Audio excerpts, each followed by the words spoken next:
मोदी सरकार मुर्दाबाद, मुर्दाबाद, मुर्दाबाद, बीजेपी सरकार मुर्दाबाद, मुर्दाबाद, मुर्दाबाद, इनकलाब जिंदाबाद। यहाँ तक कह रहे हैं कि उनसे जान से मार देने का भी खतरा है। ऐसे मंत्री को उसे गिरफ्तार किया जाए, उसे बर्खास्त किया जाए। इनकलाब जिंदाबाद।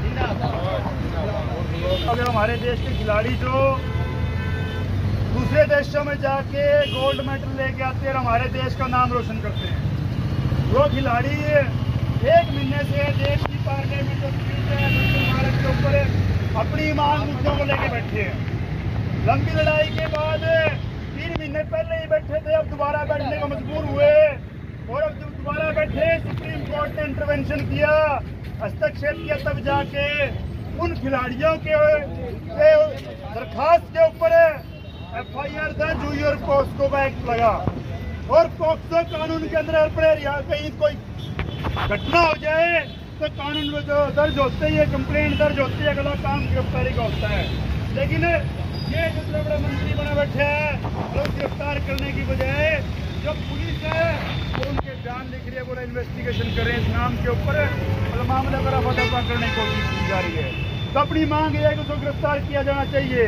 और एक मामला हरियाणा का है, हरियाणा का राज्य मंत्री है, वो एक महिला जो कोच थी उससे छेड़खानी जबरदस्ती करने की कोशिश करता है, उसको हरासमेंट करता है और वो महिला बाकायदा अपनी कंप्लेंट मुख्यमंत्री तक को देती है।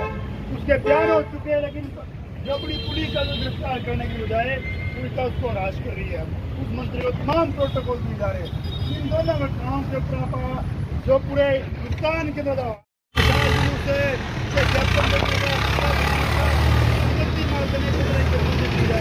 देश के आन बान और शान के लिए, ताकि वो देश के अंदर स्पोर्ट्स में जाकर हमारे देश का नाम रोशन करेगी। लेकिन आज उन बेटियों के ऊपर जिस तरह से दुर्व्यवहार हो रहा है उनके साथ, या छीना झपटी या किसी तरह की हत्या की जा रही है, उन हत्याओं के खिलाफ हम ये सरकार के खिलाफ बोलते हैं कि उनको न्याय मिलना चाहिए और उस पर प्रतिपादित करने वाले जो मंत्री हैं उनको तुरंत प्रभाव से उनको परास्त किया जाना चाहिए और उनके ऊपर जो भी कानूनी कार्रवाई बढ़ती है वो की जानी चाहिए।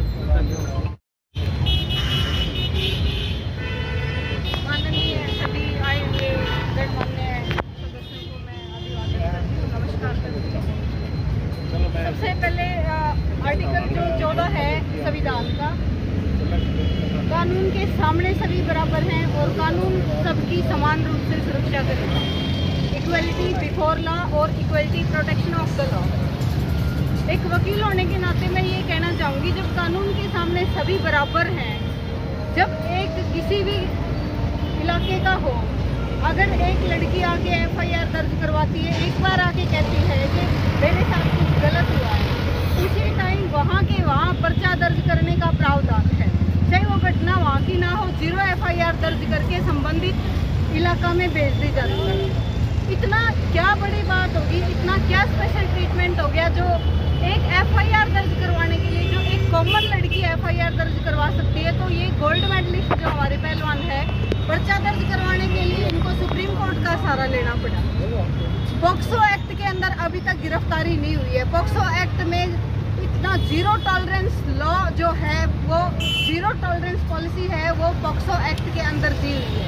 किसी भी मामले में किसी को भी टॉलरेट नहीं किया जाएगा। अगर किसी बच्चे के साथ ऐसा होता है तो तुरंत प्रभाव से उसके ऊपर कार्रवाई की जाएगी। तो मुझे नहीं समझ आता कि स्पेशल ट्रीटमेंट किस वजह से दिया जा रहा है। संविधान के पदों पे बैठने की कोई भी अधिकार नहीं रह जाता अगर किसी आदमी के ऊपर ऐसे आरोप लगते हैं। बेशर्मी की हद तो तब हो जाती है, एक तो हम पद छोड़ने को तैयार नहीं है, अपने वीडियो वायरल कर करके अपने डिफेंस में हम लेके आते हैं, ऊपर से उन खिलाड़ियों का जीना मुश्किल कर रखा है वहाँ, कभी कुछ किसी न किसी तरीके से टॉर्चर उनको करते हैं। सबसे बड़ी बात तो तब होगी जब पुलिस ने बियॉन्ड द लॉ जाके, ये सरकार जब बनी थी इसका एक सबसे पहला नारा था और हरियाणा से इन्होंने शुरू किया था, बेटी बचाओ बेटी पढ़ाओ। क्या इसी का नाम है बेटी बचाओ बेटी पढ़ाओ? आज हमारी बेटियां जो है वहाँ संघर्ष कर रही है, उनकी तरफ कोई ध्यान नहीं देके एक गुंडे बलात्कारी को बचाया जा रहा है। मैं तो ये कहता हूँ सरकार से इन सभी लोगों के माध्यम से कि उसको गिरफ्तार किया जाए, ये हमारी मांग है। मैं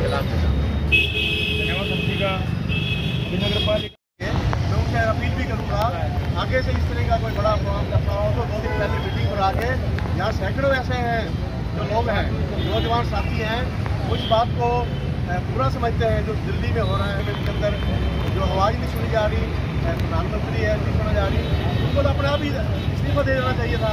इसी तरह हरियाणा में ही ये खट्टर साहब उठते हैं, मुच्छों को लगा के बट दे के पीटते हैं रोजाना, और सबसे गंदा काम ही सरकार ने कर रखा है।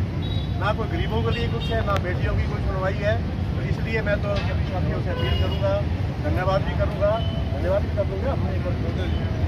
आज जो आपकी स्ट्रॉन्ग के अंदर आए, आपका बहुत बहुत शुक्रिया, और आगे जैसे आगे हमारी कॉल होगी तो आप लोग इस तरह आते रहेंगे। धन्यवाद।